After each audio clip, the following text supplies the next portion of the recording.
Awesome. So welcome everyone to the last chapter in our having Jim Tincher as our guest here. In terms of us coming together and interacting, there will be another activity for you to do afterwards, which we'll come to you on. But this is for us, for having done this 3 or 4 times now. This is probably the most exciting of the engagements, because we get to we get to play with Jim's work. We get to take his ideas and his principles and bring them to life, which I guess for Jim is, what it's all about, really. It's no good if it just sits on a shelf. It has to be used in anger, as it were. So we're very excited to do this. So we've been looking at an activity that Jim's proposed. It's always better when the author proposes it. So it should be fun, and it's one that I think I said in my note out. It's about data, and we've not had an approach using data before, so it's thinking about the data. So it's really exciting. So welcome all. Hopefully you'll feel enthused and engaged. I think we're going to work as one group, aren't we, Kat? We decided. Yep. So we're going to work as one collective group. So feel free, if you've got noisy backgrounds, leave your mute on and come off as you need to. But there will be quite a bit of interactivity in this session, which will last probably about kind of 45 minutes. So the master of ceremonies, Mr. Tincher, is going to guide us through the activity. But we're going journey mapping, and why not, eh? Why not journey map on a Friday afternoon? So, Kat, what do they need to do? They need to have access to the mural before we start. Yes. Hang on a sec. So if you look before you share the mural, let me set this up first before we go into go for it. So the stage we're at right now. So first of all, how many of you have done journey mapping? Many type. A little bit, a couple of yeses, most yeses. Where we're at the stage right now is you've gone out, you've interviewed the customers, you've got an idea of where their moments of truth are, their friction points, you've put together, you've visualized where they are.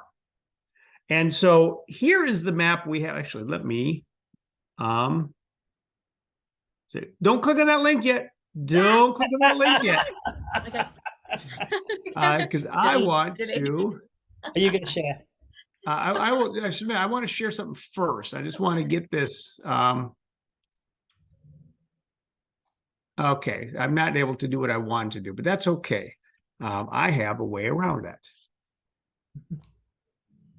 I'm going to share a map here, but I want to cover up the data because that's what we're going to create. There we go. So let me share my screen, and I'm going to share this. So here's the stage we are in the journey mapping. We've created this visualization. This is a software implementation journey map. The common B2B, it works. The actual reality is this data that created this map came from software development, but the actual visualization is created for a manufacturer. So we're going to use software development as an example here, but you can see the journey. And so quickly, journey, a happy or a sad one? It's not a very happy journey, right? Starts out okay, but then goes south. You can see I'm optimistic, skeptical, then disrespected, powerless, resigned, determined, uncertain, frantic, irritated, and frustrated. Although there are an alternate path where you don't have this powerless stage. And there's also one where you can get all the way up to neutral. Woohoo! All the way up to neutral. You can see here the customer's functional needs. For example, a clear project plan, proactive communication, have the right resources. And so this is the journey that we have gone through. Here is where we need your help. So we've created the visualization of the journey. We've got we've done all the outside in work. Now it's time actually to look inside out and say, what are the metrics and data we're going to use to measure the journey? So going back to section 3 of the book, action 3, which is use the customer ecosystem data, we're going to ask you, that I'm going to assume you're not a software expert, so that's okay, but to think through what kind of data might we use to fill in this gap that I've covered up the map. We have a mural board. Now you go ahead and click on it, and I'll stop sharing. And now let's go to that mural board. And let's start working on what kind of data we would use to measure this journey. And so again, the concept is, what if you could never ask another survey question again? Could you still measure the health of the journey? That's what this mural board is about. We're going to ask you. So, Kat, where do you want them to put this? You want to put it on top of the orange box? Yeah, because then we can reveal at the end just by bringing it forwards, I believe. All Yeah, right. I can group Yeah. it. Do we Yeah. need to create an account or can we view as visitor? Visitor should be okay.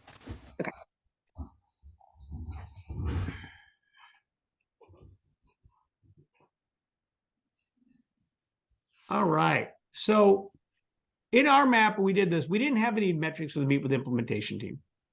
But now let's move on to the timelines. So in this journey, the customer is meeting with the Sage software solutions. This is not the real Sage. We made this up for realize there's a huge Sage company called Sage. This is a fictional Sage company getting together their client, and we're reviewing timelines.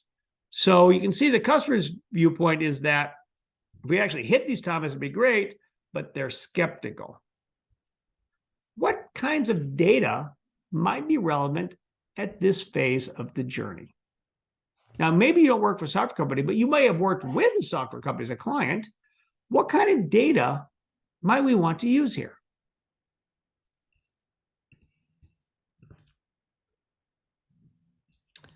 So review the timelines.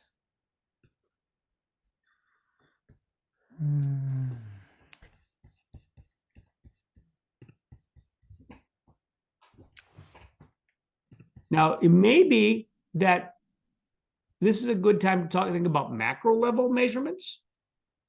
If we can't come up with specific behavioral operational data at this point, we could also look at more macro level, but put yourself in the shoes of a project manager or a client who's at this point, they're just starting to review the timelines. Are there hints at how we're going that might be something to look at here in terms of data?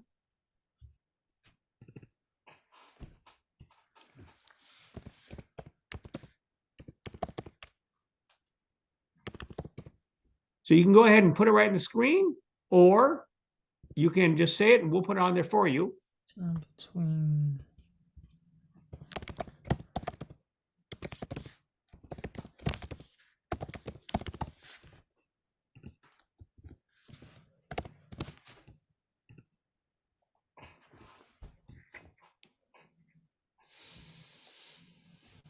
Time between the meetings with customers and the rep, okay? What else might be interesting?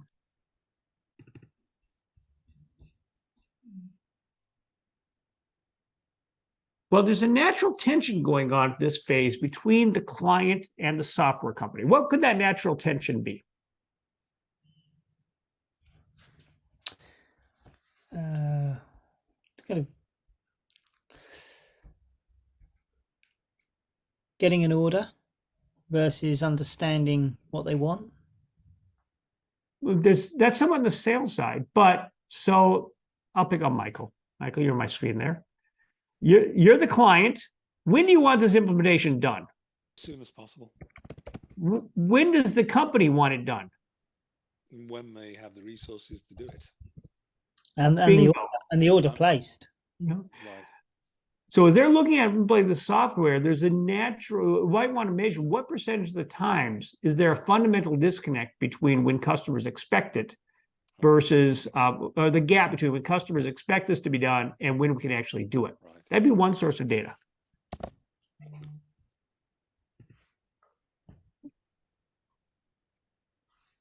If we look ahead to the next step of the journey, requested technical resources. Okay. You might remember from the back map, that's when things start to go south. What else might we want to know at this phase that might predict that problem? Maybe like what kind of technology to be used for the software development. Okay. Technology will be used. Good. What else?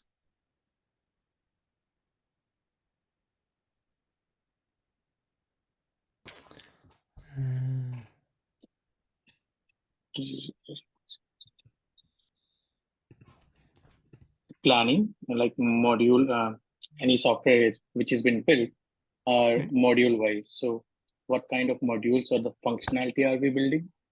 Okay. Could you look at like how many hours of development are going into that, client's implementation at that point? Excellent, excellent. So at this review timelines phase, I'd want to know how many hours are planned at this point. And so we could actually look later on, come back to say how many are actual in there. So at this point, look at the data for how many is actual planned, how many hours we planned. Also following up Samantha's thoughts there is how many resources are assigned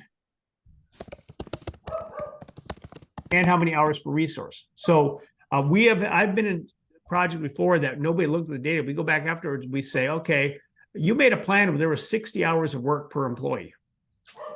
That's probably unlikely to be successful. And so we can look at here like number of resources that we have in here, number of hours that are there, and then number of hours per employee. So we can see if that's there. I would also look at what percent of the Sage's employees are working on multiple projects. I don't know if you've ever worked with somebody on a project who is splitting time with another. It's challenging because both organizations feel like they're secondary, even though obviously there's two, one of them has to be primary, but it might be how many folks are actually involved with that. So we might say, again, we put in here, double click. Oh, double clicking didn't work because I'm clicking my Zoom screen, Jim. Okay, there we go. So we could say, so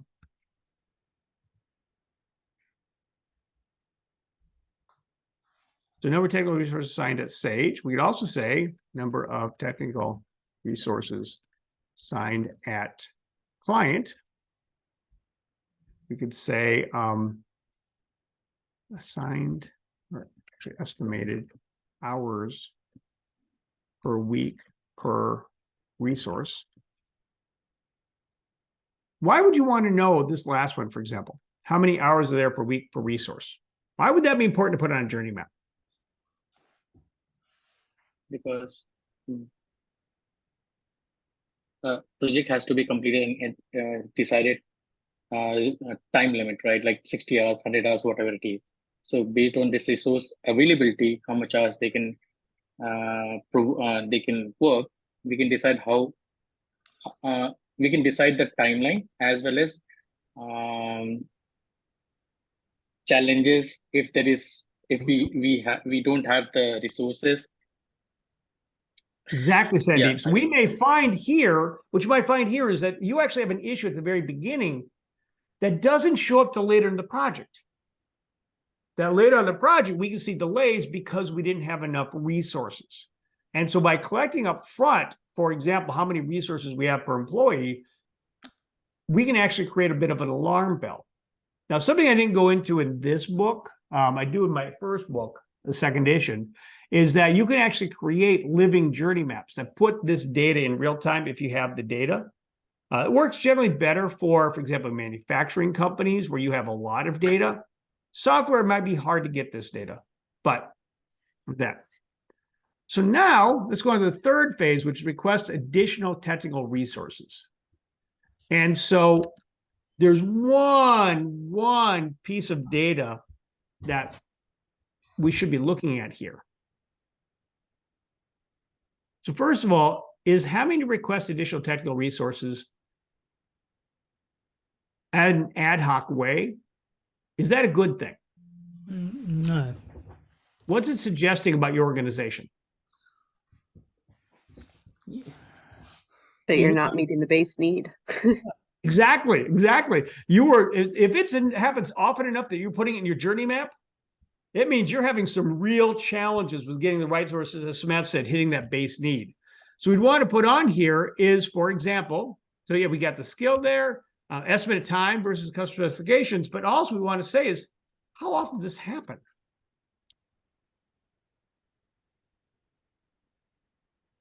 This would happen if we haven't planned our review timelines right, like how many resources been assigned, how many hours they can be involved in, and all other details. Exactly, Sandeep. So this is a symptom of a problem that happened earlier, right? I should go this way. So we had the problem earlier, we didn't plan appropriately. Now it's showing up here. So we want to say, well, what percent of the time do we actually have to add these resources? Of course, adding resources is always time. It takes time. You've got to onboard them. It creates further delays. Exactly. You may be familiar with the Mythical Man Month. It was a book came out, I don't know, 15, 20 years ago about software. Is that the idea is that this project takes, and you update our language, you have 2,500 people months. And so, Samantha, you work in construction. I'm sure you've seen this experience where you throw more people on the project, it doesn't scale linearly. In fact, sometimes the more people you add, it actually slows down because you have all those coordination costs bringing it on. So and especially moving on, as Michael said, halfway through, we're likely then to run across more issues. All right. So now, next step of the journey is that Sage changes the go live date. Sage, again, is our company. So what kind of data would we want here? Sorry, Jim. Before to move to the next stage, we put a percentage of time and also maybe percentage of the budget we have to allocate in terms of money, not only. Yeah. Okay.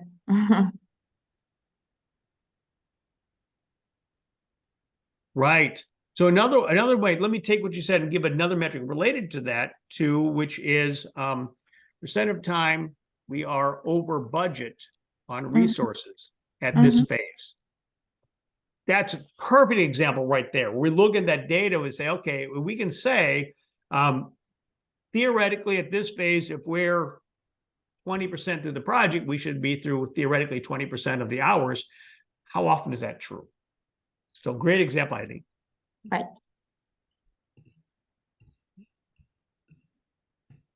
So now Sage changes the go live date. What's the very first thing you'd want to know? So picture your CEO looking at this. What would he or she want to know first thing we look at Sage changes the go live date?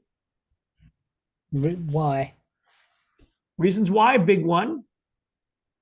But what's the question? What's the data before that? Would it be resource impact? Well, the first thing I would know is how often do we change it? That'd be the first thing is how often does this happen? Now, since it's showing up in your journey map, it's probably more than 5% of the time. And so the first thing you're going to want to tell your CEO is that we are delayed X% of the time. Now, what will be your CEO's next question? Why? Yeah, that could be Chris's question. Why? Why are we there? And then we'd also look at, so are there specific, is it resource limitations? So some of the things we saw earlier, like we have to add resources, we had a clue way from the beginning that this is going to happen. Now we're looking at the symptoms of those bad decisions. We did work for a software company, kind of informed this one, which we looked at. So they use a implementation partner to go to actually deliver. So our company, ABC Software, works with the client, and there's an implementation partner like Accenture, others in the middle. One of the pieces of data we had for them was how often does the implementation partner change their project manager? If the partner's changing their project manager, what does that suggest? So Samantha, you could probably use the same analogy with construction. If you have a partner coming in doing some of the work and they change their project manager, what does that suggest? Either something was going wrong with that project manager and there's been a request to change, or they yanked him for another project. Right. Both are important, right? The first one means something else is going on here. Second one, if it's happening very often, that's its own red flag. Yeah, so there's an example of the kind of data you want to know is that, and that data, for example, might be hard to get. It might be more anecdotal because you probably don't have a system that says, oh, implementation partner changed their project manager. It's probably not a data field anywhere, but it's the kind of thing that really impacts the organization. So let me put in here again, of time, we changed the date. we worked with a manufacturing company, and we tracked. So this was a little bit different because what time do we deliver the product? We tracked what percent of the time our client changes the delivery date, and what percent of the time the client changes the delivery date, because that can happen too. And those were two interesting pieces of data to put on the map. All right, so now we've changed the go live date. What does our project manager have to do? But she has to now build a new timeline. So what would be some of the questions you'd want to have on this phase of building a new timeline?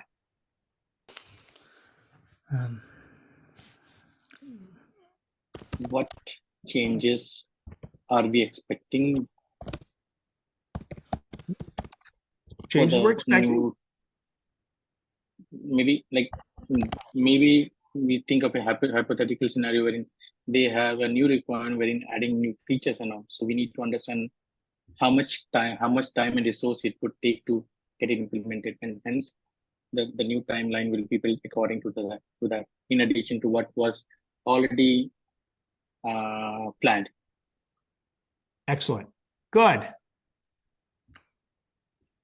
We already have in there as well extra hours. So Cindy, can you put that in there? I just put that in there. Oh, you in it? Okay, great.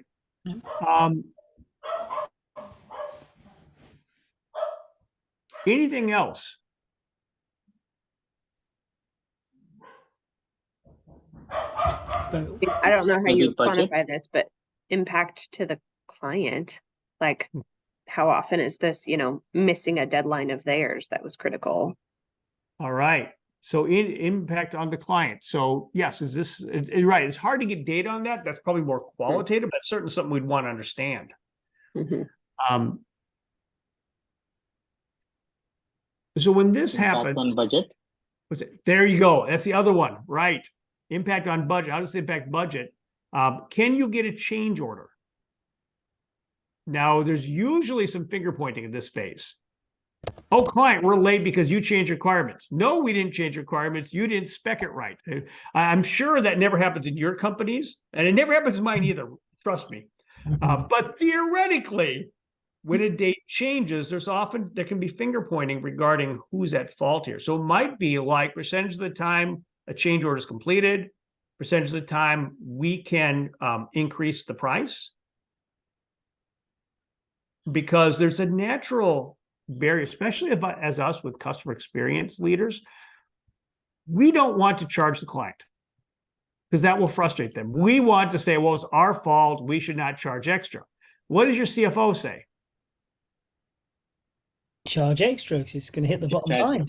Right. We need to charge extra because it's costing us more. There's a natural tension there. And so being able to document some of these things. So you notice, so one of the things you'll notice that I'm talking a lot about when I talk about data are things like percentage, number, because these are somewhere in a system, maybe not easy to get to, but that's the way often our leaders think.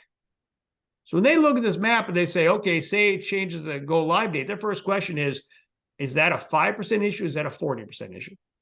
And if you come back and say it's a 60% issue, they're going to say, oh, we have a problem. What most maps do is they just show the visualization, if that, but they don't bring in the data that your executives are thinking about, because this is what your leadership is going into. So, all right, 60% of the time we have to change the go live date. That's bad. But if 100% of those times we get paid for it, well, that's not so bad. Or 0% of the time we get paid for it, oh, there's an issue. Now, the customers, of course, have the opposite viewpoint. It's bad enough to be delayed. Now I have to pay more. That's not a great issue. And Samantha is smiling because I'm sure she never deals with that in her work at all. But there's this natural tension. So let's collect this data, because that's what your executives spend their time talking about.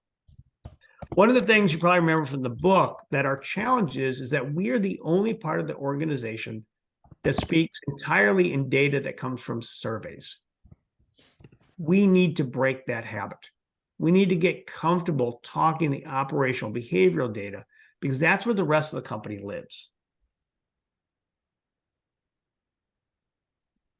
All right. So you get this idea here. Let's do one. Let's see. Let me jump ahead a little bit. Let me see here. Let me look at our original map. I'm cheating. That's okay. Let's go to the beginning delivery where Sage pushes out the go live date again. All right. Any guess? I know you don't see it right now. How does that look in the journey map? Is that a happy moment? No, that is a moment of truth. Probably the most critical one. It's bad enough to delay once. When you delay again, that's the biggest issue.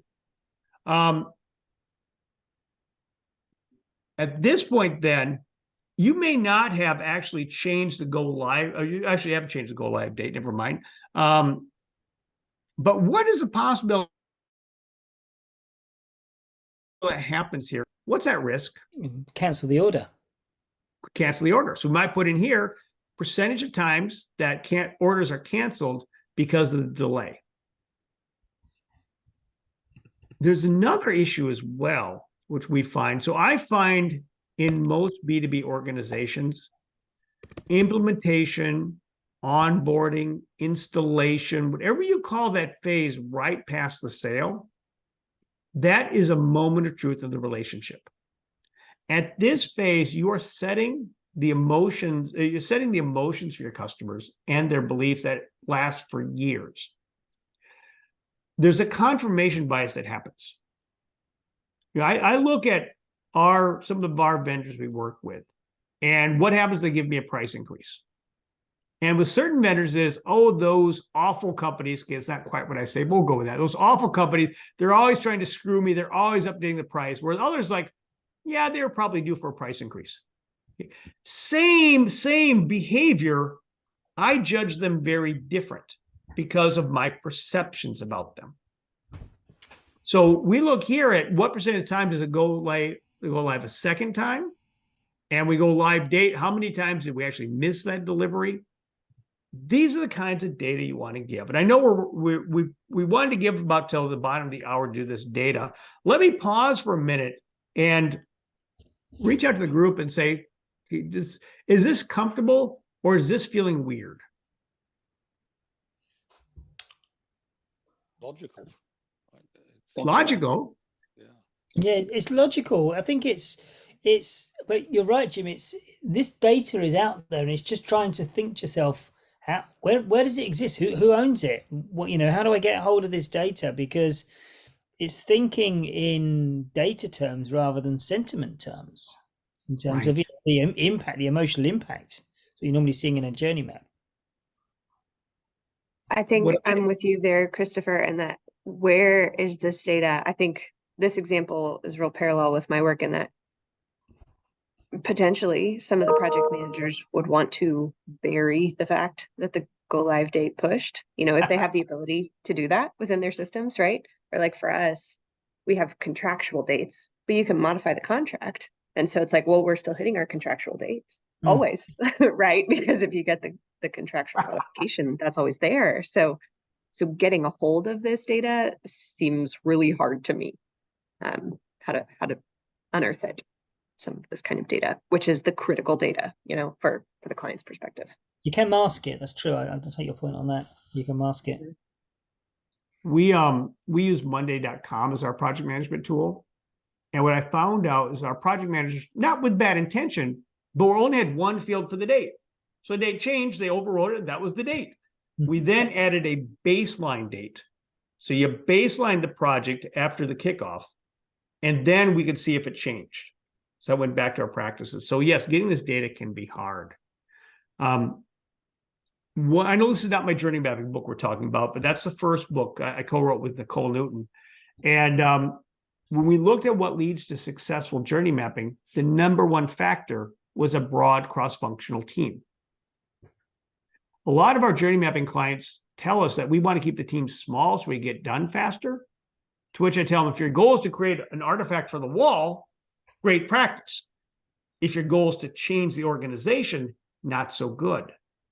Well, here is where that comes to help you. So, for example, using Samantha, what she's talking about, if we have a member of the project management organization on your journey mapping team, they can help you find the data. If we have somebody from operations on your team, they can help you find the operational data. And often the PMO is part of operations. Can anybody tell me, according to the IBM 2021 CEO survey, which two executives they expect to rely upon the most for the next 3 years? CFO and COO. CFO and COO, yes. Did I share that at a webinar, Samantha? Or is it in the book? I'm You're pretty exactly sure. right. I think I cheated. It's 44 and 43%. Your map should be designed, not that I expect your CFO or COO to read them, but their teams should.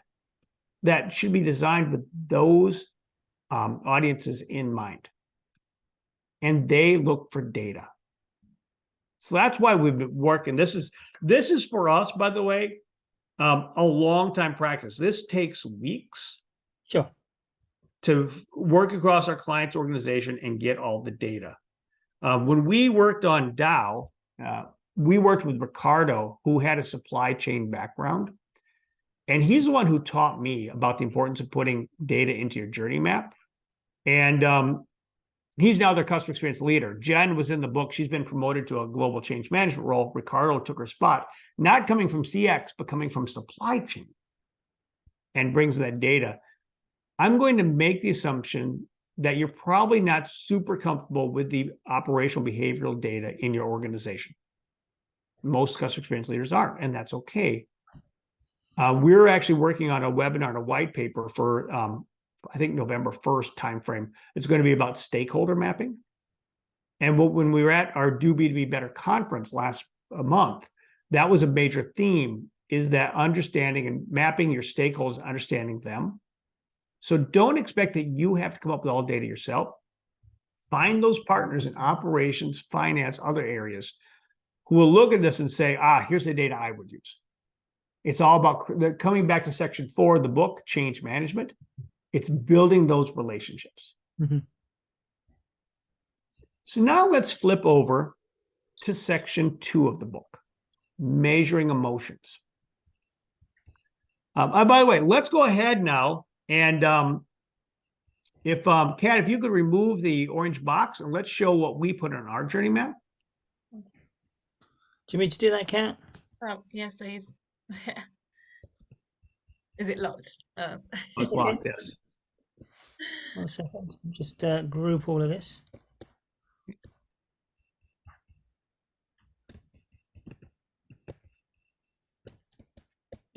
Not saying what we had is better or worse, just so what we chose.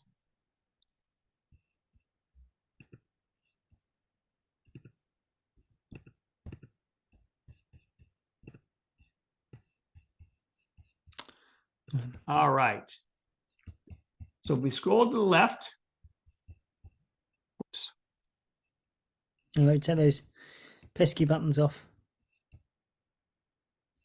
All right. So we started to review timelines with an overall, which is just how many NPS detractors we have. So we do have that one piece of sentiment data. Then we chose 65% of the time, and I'm going to bring up the projects require more resources than the original request. That's the kind of data that's going to get attention. 45% of the time, projects delay specifically due to Sage capacity. Now, you probably work with your PMO to get that. 137% is the Sage analyst team workload. So our analysts are at 137% capacity. Ooh, that's bad. But probably not everybody knows that. And so by putting that in your journey map now, you will make some enemies, perhaps, or at least get people who are not excited that you're sharing their dirty laundry with the world. But it's really important dirty laundry. We can see overall on the right, we have 47% of clients take our training. In software companies, that's often a big deal, how many of them take the training. And so that can also lead to problems. 55% of implementations will not meet the original go-live date, and 18% projects require on-site resources more than a month after implementation. So this is the data we used.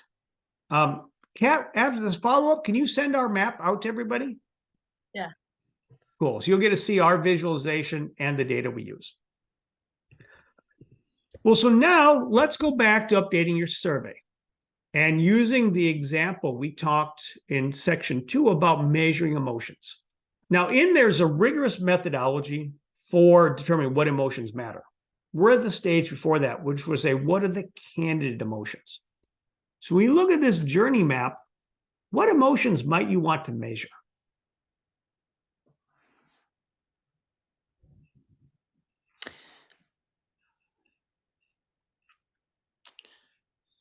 Confidence, trust. Confidence, trust, good. Confidence and trust. Reliability. Reliability. Let's turn it into emotion, though. Disappointment. Disappointment. There you go. Anger and frustration. Anger and frustration. Yes. Yes. Yeah. Maybe happiness, like a boss, like how happy are you working on this project, or about the changes? Yes. Relief. Relief. Yes. Let me share a quick story about a software client we had. We reached out, so we did this journey mapping. It looked kind of like this. And we found one of the emotions, the two emotions that stood out. One we could not ask, one we could. The first one was embarrassment. Because they were embarrassed, they helped choose our client. Mm-hmm. Now, you can probably guess why the CEO is not thrilled to ask how many of their clients are embarrassed to work with our client. That did not make it to the survey. But one that did, if you've ever worked on a software implementation, this will likely resonate. Exhaustion. And what we found was that when we looked at, we're going to talk for a minute next about the going back to section 1 about the business outcome here. Well, actually, let me ask you, what would be one of the most important business outcomes on the heels of implementation? Does anybody know the phrase that most software companies use in their approach to clients? It's land and expand. Mm-hmm. What does land and expand mean? Anybody know that phrase? Yeah, it's kind of cross-selling and getting longer-term contracts with them, cross-selling new products and getting your tentacles into different areas of the organization. Exactly, Christopher. So what would be a financial metric that we'd want to look at years down the line? Share of wallet. Share of wallet, upsells, cross-sells, all these things. So when we look, going back to that story of the software company, again, we couldn't use embarrassment, but we did measure exhaustion. And we also measured intent to purchase another module. If we found they felt confidence, then it was pretty high. It was like 80% were likely to buy another module. Anybody guess what the percentage was of likely to buy more modules if they reported being exhausted? 0. 10%. Yeah, 0. Nobody No. who said they're exhausted was a 4 or a 5 on the 5-point scale on likelihood to buy more products because they didn't want to go through that again. By having that data, that helps to get the organization willing to say, okay, we have to fix this. Us understand more about how we're creating exhaustion. But now we know that if we measure exhaustion in our surveys and we find people in implementation are feeling exhausted, our teams need to drop everything and fix it. Because we don't get them out of exhaustion by the end of the project, we will never sell more products to them. So that's how the journey map really helps to bring apart the different segments of the book. And again, this was not a journey mapping book. That was my other book. But it brings it together because we start with, it's a chance for you to take the organizational data and to match it with how customers are feeling with that sentiment and to show how those go back and forth together. Two common outcomes of this stage right now. Less common is to create a living journey map where you actually, Quadient can do this, Suite CX can do it. There are a couple other products where you can actually bring the organizational data into a journey map. A more common way is a journey health dashboard. You can use Qualtrics. I'm sure Medallion can do it too. I don't know. You could use Power BI or Tableau to show the journey across and use a dashboard and how the journey is going. So that's that section 3, is that how do we use the customer ecosystem data to really reflect it? Now, the reason for the rich visualization is the change management. You remember the ad card change model. We want to create a desire to change. That brings in a combination of the rich visualization, videos of customers sharing their experience, but also the data, because that's how executives process. So you bring that data to matters. We then use this to create candidates for measuring emotions. Now we want to see which of those emotions actually matter by comparing them against section 1, which is the financial outcome. In this case, it's one financial outcome is how much are we spending on this implementation? You might remember the last data was that 18% of projects require on-site resources more than a month after implementation. There's data there. There's cost. You can talk about how do we fix it to save those costs. You can also talk about tying into growth, which is what, by the way, according to Gartner, is the CEO's #1 concern. So if you can link this broken journey to a lack of growth, that gets their attention by bringing it to a business problem. So we're using this exercise to bring together all 4 sections of the book, because they aren't really discrete. I mean, I present them as if they're discrete in the book. They're all linked and they're all important. And so we use this exercise to bring them all together. Tim, I haven't asked, in your experience, how much time do you spend creating this kind of journey map with the data? Well, let me kind of walk through that. So it takes us 6 weeks for the whole creating a journey map. Mhm. It takes us a few weeks to analyze the results, to analyze the qualitative data. And then from there, we get a sketch. Now, it doesn't look like this at that phase, but we get an outline of here are the steps, here are the emotions. At that point, then we break across to different teams. We have one team work on visualizing the journey, but another team now works with the client to find the data. And that's typically 2 to 4 weeks in time. Now, ideally, that conversation began because the first thing we do in journey mapping after the kickoff is a hypothesis map, where what people share what they think the journey looks like. At that point, we're collecting possible measurements. So we have those in our back pocket. So we get to the end, we can say, oh, yes, these actually did matter. And so we can talk to the person who originally raised that piece of data and say, how do we get it? So we don't really start fresh there, but it's 2 weeks typically working across the organization, finding the data. But that 2 weeks was primed by both things happened earlier: stakeholder interviews, hypothesis mapping. Mm-hmm.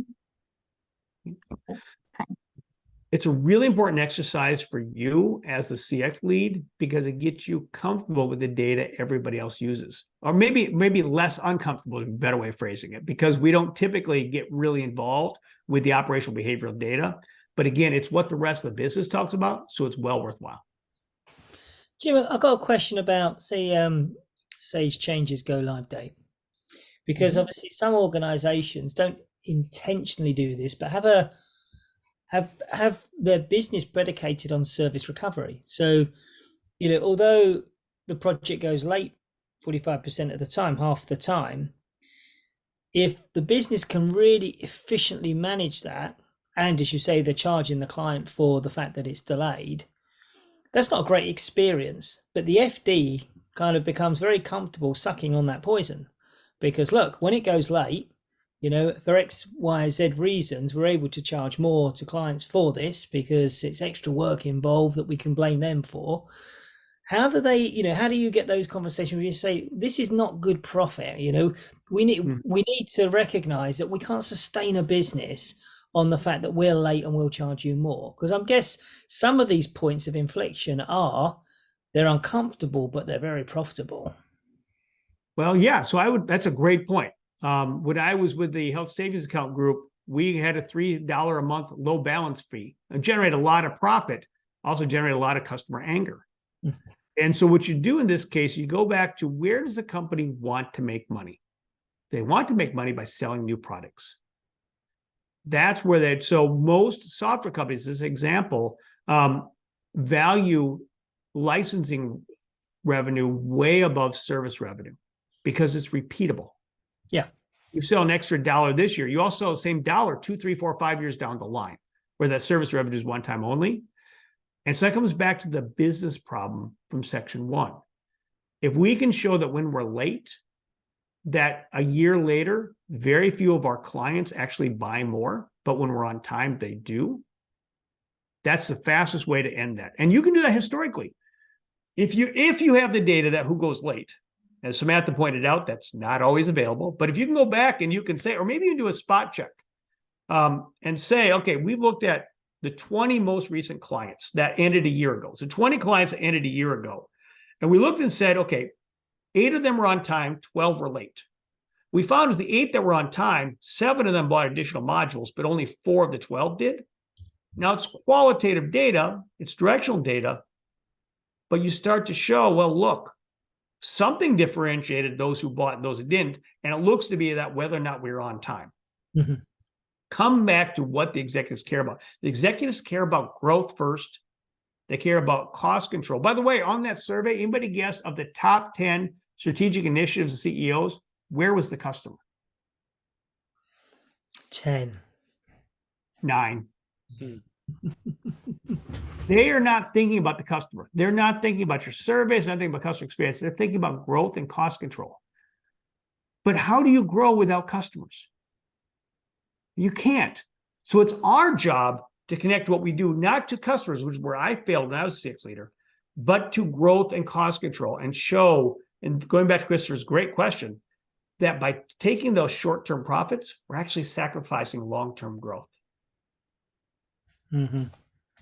That's a conversation your CEO wants to have. And as you say, Jim, you can't do that with, here's my hypothesis. You're going to need to underpin it with data. Yes, everything comes back to data because that's what they care about. When we did the interviews, I asked people, if I were to ask you would the customer experience getting better or worse, how would you answer it? And almost every CX leader said surveys. Lisa Hagen, who I talk about in the book from Wolters Kluwer, she said did surveys. My heart started dropping. She said, but I'd also look at, are we renewing contracts? Are we getting a lot of calls to the contact center? Are we getting complaints? That's what a change maker looks at. But then the second question I asked is, how would your CEO answer the same question? And most people said the same surveys. Your CEO is not spending a lot of time thinking about surveys. Mm-hmm. Coming back to the top 2 people that they care about are the CFO and the COO. They care about financial and operational data. So if you can couch your messaging in there, that's what they care about.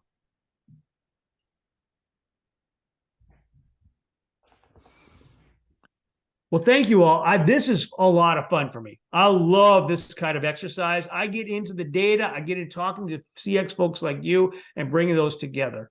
My passion is to change what customer experience means away from being about surveys to being a business discipline where we can prove our work is creating those outcomes where customers want to spend more with our company. They want to buy additional products. They want to upgrade. They want to stay longer. Contracts are approved and renewed more often and grown, and they interact in ways less expensive to serve because they don't want to spend time with support teams either. They don't want a long implementation. And if we can understand the data, use emotions as another piece of data as part of that, and bring it back to that business outcome, that's how we make it into business discipline that helps our companies to grow. So thank you all for being on this journey with me. I've enjoyed our sessions together. And reach out to me on LinkedIn as you have questions. Feel free to reach out as Samantha did. And I'd love to talk to you further as you go on your own journey. Jim, we've been blessed. Thank you so much for sharing, your life's work with us over these sessions. And I know, from personal experience of reading the book and seeing it come to life, it's left some deep-rooted thinking in me that is going to help me kind of challenge how I do things going forward. And I'm sure others will as well. And I will take you up on that offer because there's 2 or 3 things that just jump to mind. I'm thinking, yeah, who could I ask? And you're the man to ask for those sorts of things. So thank you, Jim, for the work you do. I love the fact that you talk about raising the standards and pushing the industry forward. we are, we're just mere teenagers in the business world, really, in CX, and sometimes we're not the most agreeable types either. So we've got to work together and grow up and earn our place at that top table. And it's the discipline and the approach people like yourself take is going to make that an easier transition for us to get there and be a recognized business practice rather than just recipients and regurgitators of survey sentiments. Excellent. All right. Thank you all. Enjoy your morning, afternoon, evening. And I look forward to talking to you on LinkedIn and who knows where else. Thanks all. Thank you very Thanks, much Ian. indeed. Thank Thanks you. a lot. Thank you. Thanks, Bye, bye. everyone. Thanks, everyone.